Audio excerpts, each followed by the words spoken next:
नमस्कार, मैं हूं कंचन अवस्थी और एक बार फिर से आप सभी लोगों का स्वागत करती हूं क्राइम चक्र के एक नए एपिसोड में एक नई कहानी के साथ।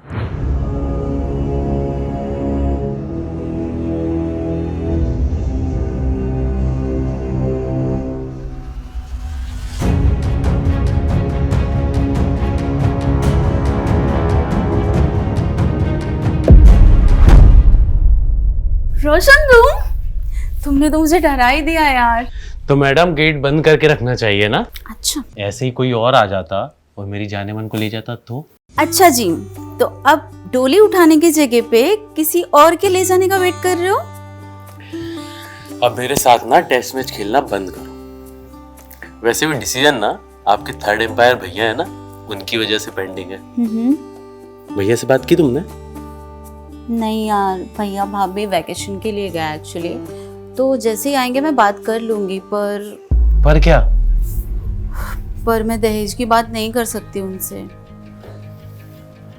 तुम्हें पता है ना मुझे पैसों की कितनी जरूरत है, और तुम्हारे भैया के पास पैसे हैं ना। तुम्हारे हिस्से की जमीन बिकेगी तो भैया के पास पैसे आ जाएंगे, और उसमें जो तुम्हारा हिस्सा रहेगा ना, मैं वो मांग रहा हूँ। वो दहेज थोड़ी होता है। पर तुम्हें पता है रोशन, हमारे यहाँ पे ना लड़कों के साइड से जो भी डिमांड किया जाता है उसको दहेज का नाम लोग देते हैं। अगर भैया नहीं माने तो? तुम मुझसे प्यार नहीं करते? बताओ, मुझसे प्यार नहीं करते? करती हो यार। तुम मनाओ ना उनको। नहीं मानेंगे तो कुछ और रास्ता निकालेंगे। लेकिन तुम्हें पता है ना मुझे पैसों की कितनी जरूरत है, और उसके लिए मैं कुछ भी कर सकता हूँ। अच्छा, मेरे लिए? तुम्हारे लिए तो मैं जान दे सकता हूँ। ओके। और तुम बोलो तो जान ले भी सकता हूँ। अच्छा जी।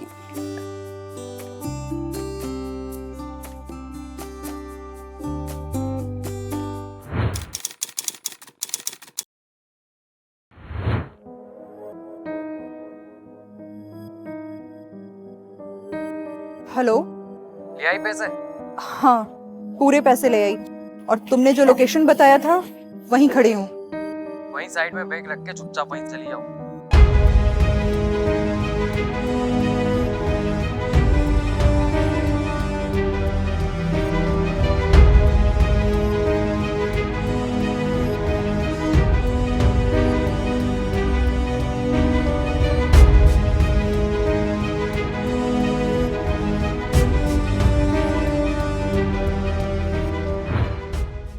नई नवेली शादी करके नैतिक और रुचि, नैतिक की बहन श्वेता के साथ शहर में कुछ महीनों पहले ही शिफ्ट हुए थे। श्वेता का बॉयफ्रेंड रोशन भी उसी शहर में आकर बस गया था। श्वेता रोशन से बहुत प्यार करती थी, पर शायद रोशन पैसों के लिए श्वेता से शादी करना चाहता था। हमारे समाज में दहेज प्रथा दीमक की तरह काम करती है। ये प्रथा लड़की वालों की जिंदगी को धीरे धीरे करके खोखला बना देती है। रोशन श्वेता के जरिए उसके परिवार से दहेज वसूलना चाहता था। श्वेता के परिवार में नैतिक और भाभी के अलावा और कोई नहीं था। श्वेता ने एक दिन हिम्मत करके अपने भैया से रिश्ते की बात की। फिर नहीं भाभी, ऐसा कुछ नहीं है। वो तो बस ऐसे ही।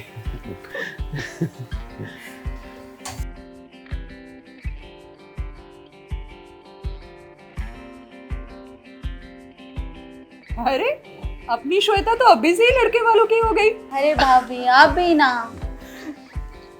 चलो अच्छा है कि आप दोनों एक दूसरे को पसंद करते हैं। श्वेता ने मुझे बताया आपके बारे में। बस भैया आपका आशीर्वाद और मिल जाए ना, तो मैं और श्वेता एक नई लाइफ शुरू कर सकते हैं। भाई का आशीर्वाद तो हमेशा बहन के साथ रहता है। पर हमें आपकी ये पैसों वाली शर्त मंजूर नहीं है। हम अपनी बहन का कन्यादान तो करना चाहते हैं, ना कि उसे पैसे की मशीन बनाकर उसके ससुराल वालों को सौंपना, ताकि वो हर समय उसका सहारा लेकर हमसे पैसा मांग सकें। भैया आप ऐसा क्यों बोल रहे हो? भला हम ऐसा क्यों करेंगे? आप अभी कर रहे हैं तो बाद में नहीं करेंगे, इस बात की क्या गारंटी है? भैया रोशन ऐसा नहीं है। तुम बीच में मत बोलो, हम दोनों बात कर रहे हैं ना। देखिए रोशन, आप श्वेता से शादी करना चाहते हैं तो आप कर सकते हैं, लेकिन हम 1 रुपए नहीं देंगे। सीधा बोलिए ना भैया, आप श्वेता के हिस्से की जायदाद हड़पना चाहते हैं।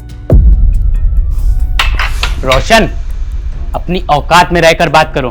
Get out. मैं भी यहां अपनी बेइज्जती कराने नहीं आया था। Get out from here.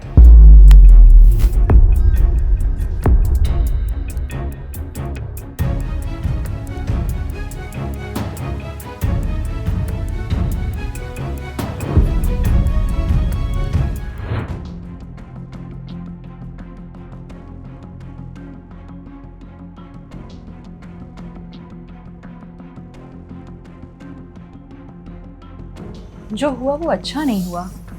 Shweta के मन में भी यही भावना आई होगी कि हम उसकी जायदाद हड़पना चाहते हैं। अभी हमारे पास ये सोचने का वक्त नहीं है। और श्वेता को हम ऐसे परिवार में तो बिल्कुल नहीं भेजेंगे जहाँ लोग पैसे के लिए भूखे बैठे हों। आपकी बात सही है, लेकिन श्वेता को कौन समझाए? वो तो रोशन से शादी करने की जिद ठान बैठी है। तुम तो जानती हो ना कि श्वेता नादान है। इसका मतलब ये तो नहीं ना कि उसकी नादानी में हम भी उसका साथ दें।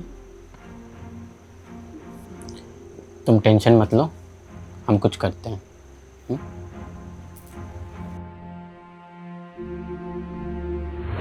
नैतिक और रुचि श्वेता के भले के लिए उसे रोशन जैसी मानसिकता रखने वाले व्यक्ति के साथ जीवन बिताने के खिलाफ थे। और उनका मानना भी सही था कि जो व्यक्ति अभी पैसों को रिश्तों से ज़्यादा महत्व दे रहा है वो शादी के बाद कोई नई डिमांड नहीं करेगा, इसकी क्या गारंटी है।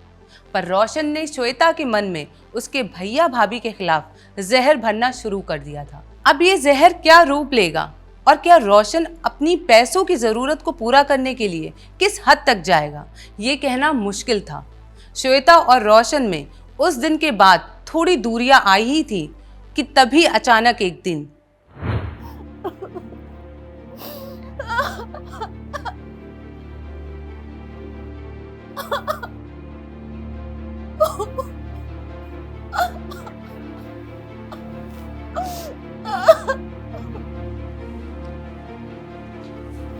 सर, हस्बैंड वाइफ है,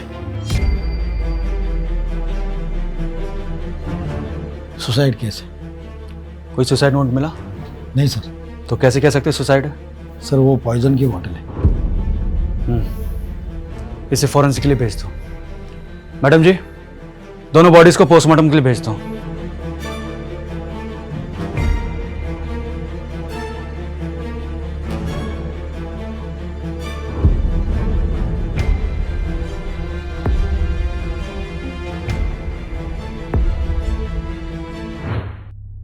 सर ये श्वेता जी है, मृतक की बहन।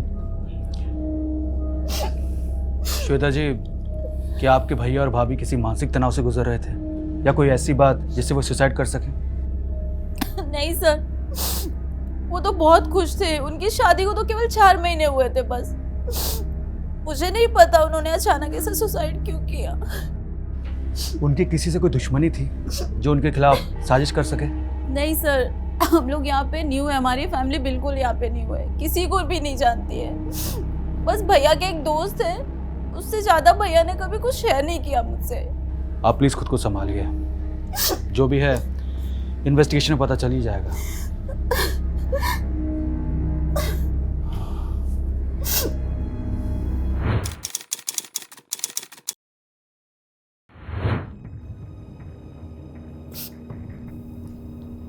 श्वेता,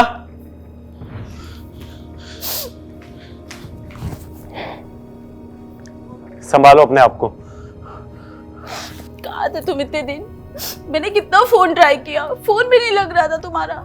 मैं बहुत अर्जेंट काम से कहीं गया हुआ था, मुझे पता चला।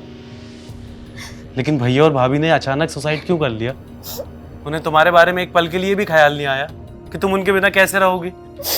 तो मुझे भी लगता है कि मैं सुसाइड कर लूं और भैया और भाभी के पास चली जाऊं। पागल हो, ऐसी बात फिर कभी मत करना। अब मैं आ गया हूं ना। अब तक तो नहीं देना, तो मुझे लगता था तुम भी मुझे छोड़कर चले गए हो। अब मैं आ गया हूं ना, अब मैं हमेशा तुम्हारे साथ रहूंगा।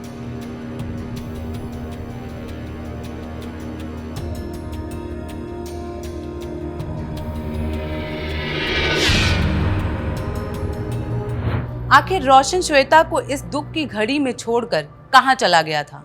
यहाँ नैतिक और रुचि का आत्महत्या करना और दूसरी तरफ उसी वक्त रोशन का गायब रहना हमें शक के जाल बुनने पर मजबूर करता है। क्या सच में रोशन ने ही ऐसा कुछ किया होगा जिससे नैतिक और रुचि ने सुसाइड किया? क्या ये सच में सुसाइड ही था या मर्डर करके दोनों विक्टिम की मौत को सुसाइड के तौर पे दिखाया गया है? वैसे देखा जाए तो रोशन के पास हत्या करने की वजह भी थी। एक वजह कि उसे पैसों की जरूरत थी और नैतिक उसके रास्ते का कांटा बन बैठा था। नैतिक और रुचि मर जाएंगे तो सारी जायदाद श्वेता को मिलेगी और इनडायरेक्टली रोशन को। दूसरी वजह नैतिक के द्वारा रोशन की इंसल्ट करना। आइए कहानी में आगे बढ़ते हैं। सर, ये नैतिक और रिची की पीएम रिपोर्ट। क्या बात है, रिपोर्ट आने में देर हो गई? सर, ये रिपोर्ट रीचेकिंग के लिए गए थे। आपके कहने से सर ये मर्डर था, लेकिन ये सुसाइड है। नहीं, मेरा स्टैंड गलत नहीं हो सकता। इस केस में कुछ तो लफड़ा है। माना कि रिपोर्ट सुसाइड की है, हो सकता है ये फोर्सफुली सुसाइड करवाया हो। कॉल डिटेल्स निकाली?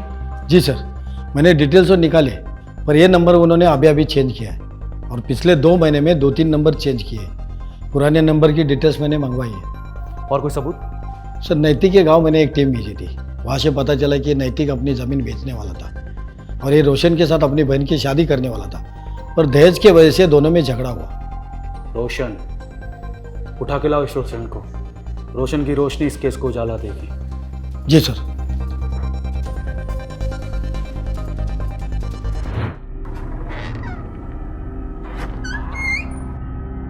सर, ये है रोशन। तो रोशन जी, अब बताइए शादी की तैयारी कैसी चल रही है? सर मुझे यहाँ पर क्यों लाए हो आप? क्या किया है मैंने? आपने एक परिवार को दहेज के लिए इतना मजबूर किया कि उस परिवार के बड़े भाई और भाभी ने सुसाइड कर लिया। क्या झूठा इल्जाम लगा रहे हो सर आप मुझ पर? सर, तेरे ऊपर इल्जाम नहीं लगा रहे, तेरे नाम की कंप्लेंट है, वो बता रहे हैं। लेकिन सर ऐसा कुछ नहीं है। तो कैसा है वो बता दे, तेरे हिसाब से हम काम करेंगे। हम तो सच खोज रहे हैं जो तूने छुपा के रखा है। सर मैंने कुछ नहीं किया और यही सच है। सर मैं सच कह रहा हूं। सर मैं मानता हूं कि मैंने दहेज की डिमांड की थी, लेकिन वो मेरे और श्वेता के बेटर फ्यूचर के लिए की थी सर। दहेज लेना अपराध है, जानता है ना तू? हाँ सर मुझे लगा कि इसमें उन्हें कोई दिक्कत नहीं होगी। सवाल उनकी बहन की जिंदगी का था सर। ये ऐसे नहीं मानेगा। जब तक ये सच ना बोले तोड़ते रहो इसे। सर, मैंने कुछ नहीं किया सर। पुलिस ने रोशन को हिरासत में लेकर उस पे दहेज मांगने और दहेज के लिए लड़की वालों के घर वालों पर दबाव बनाने का केस दर्ज किया और उसे कड़ी तरीके से पूछताछ शुरू की, पर कुछ हाथ नहीं लग रहा था। रोशन अपनी ही बात पे अड़ा हुआ था कि उसने कुछ नहीं किया है। क्या सच में ये केस सिर्फ सुसाइड का था और पुलिस इसे मर्डर समझने की गलती कर रही थी? भले ही ये मर्डर ना हो, सुसाइड हो, पर उसके पीछे भी कोई ना कोई वजह तो जरूर होगी। कोई शौक के लिए आत्महत्या तो नहीं करेगा, वो भी एक हंसता खेलता परिवार। और रोशन जैसे लोगों को तो सलाखों के पीछे ही रहना चाहिए, नहीं तो पैसों की लालच में ये शादी जैसे पवित्र रिश्ते को भी पैसों की लेन देन का धंधा बना देंगे। इसी बीच श्वेता रोशन की जमानत करवाने पुलिस स्टेशन पहुंची। श्वेता जी, आर यू श्योर आप रोशन के खिलाफ कोई केस नहीं करना चाहती? अगर आप किसी दबाव में हैं तो हमें बता सकती। नहीं सर, मुझे रोशन के खिलाफ कोई केस फाइल नहीं करनी है। आप जो भी उनके ऊपर चार्जेस लगाए हैं प्लीज़ हटा दीजिए। अब भैया भाभी तो रहे नहीं, कम से कम रोशन के साथ ही मैं बची खुशी ज़िंदगी तो जी लूँ, या आप उसके साथ भी मुझे जीने नहीं देंगे? देखिए, हम तो सिर्फ अपना काम कर रहे थे।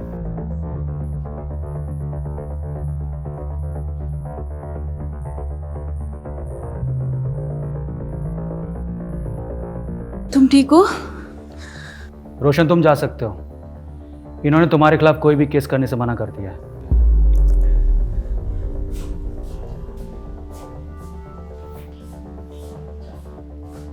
सर, मुझे लगता है श्वेता भी इनसे मिली हुई है, क्योंकि भैया और भाभी के जाने के बाद पूरी जायदाद इसकी हो जाएगी। जिस तरह से रोशन को सपोर्ट कर रही है, ये रोशन के साथ भी हो सकती है। वो नैतिक और रुचि के पहले नंबर की कॉल डिटेल्स निकाली? जी सर, नैतिक और रुचि की कॉल डिटेल्स की फाइल। सर, ये रही।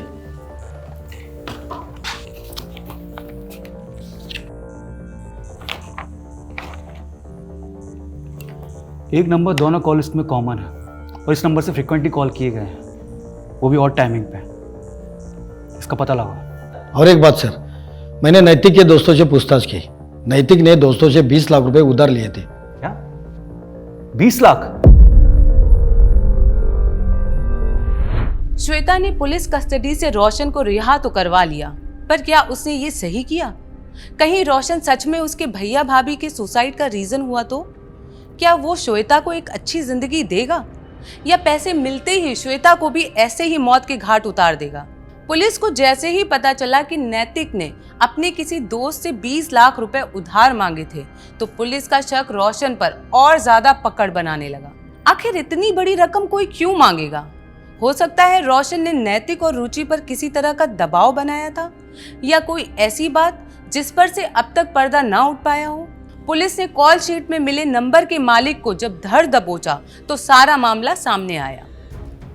चल बता, नैतिक और रुचि के साथ तेरी क्या प्रॉब्लम थी?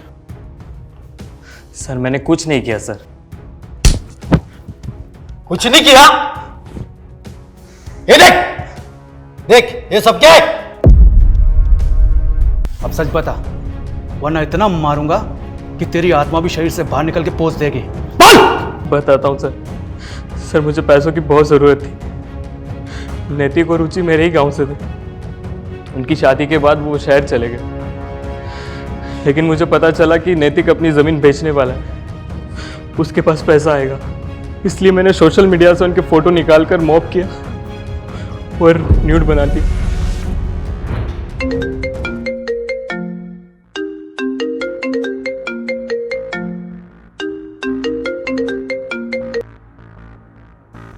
हेलो, जाने मन, जरा फोन तो चेक करो अपना।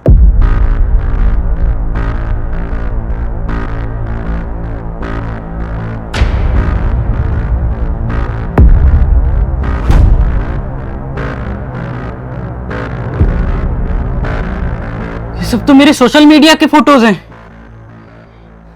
इनके साथ क्या किया तुमने और कौन हो तुम? ये तुम्हें पता है कि ये मॉब फोटोज है, मुझे पता है, लेकिन पब्लिक तो फोटोज देखकर पूरा मजा लेगी। जब तेरी बीवी को लोग इस हाल में देखेंगे तो सोच तुझ पर क्या बीतेगी। कौन हो तुम और क्यों कर रहे हो ये सब? देखो, देखेंगे तो अब लोग तेरी कमसीन जवानी, तेरा और तेरे पति का घर से बाहर निकलना मुश्किल हो जाएगा। पूरे इंटरनेट पे तेरे फोटोज वायरल कर दो। जहां भी जाएगी हर वक्त लोगों की नजरों में हवस का शिकार होते हुए पाएगी। बोल, कर दूं वायरल? देखिए, आप जो भी हैं, आपको जो चाहिए हम वो सब देंगे, मगर प्लीज ऐसा मत कीजिएगा, हमारी जिंदगी बर्बाद हो जाएगी। 20 लाख रुपए रेडी रखना, जगह मैं बताता हूँ। और सुन, अपनी बीवी को अकेले भेजना।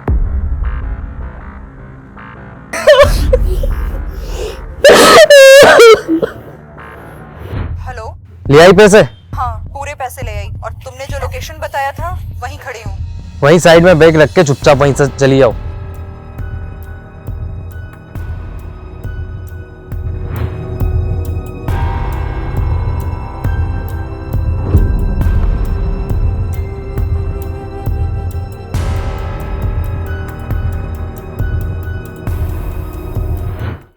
जब उन्होंने तुझे पैसे दे दिए तो फोटोज वायरल क्यों किए? सर मुझे डर था कि वो पुलिस के पास ना चले जाए, इसलिए मैंने सोचा कि नेट कैफे से वायरल कर दूंगा, किसी को पता नहीं चलेगा और वो दोनों सुसाइड कर लेंगे और केस खत्म। और तुझे लगा कि अपराध करके कानून से बच जाएगा। अपराधी कितना भी शातिर क्यों ना हो, कानून की गिरफ्त में आ ही जाता है। इसे इतना मारो कि अपना भी फोटो एडिट करने से पहले 100 बार सोचे।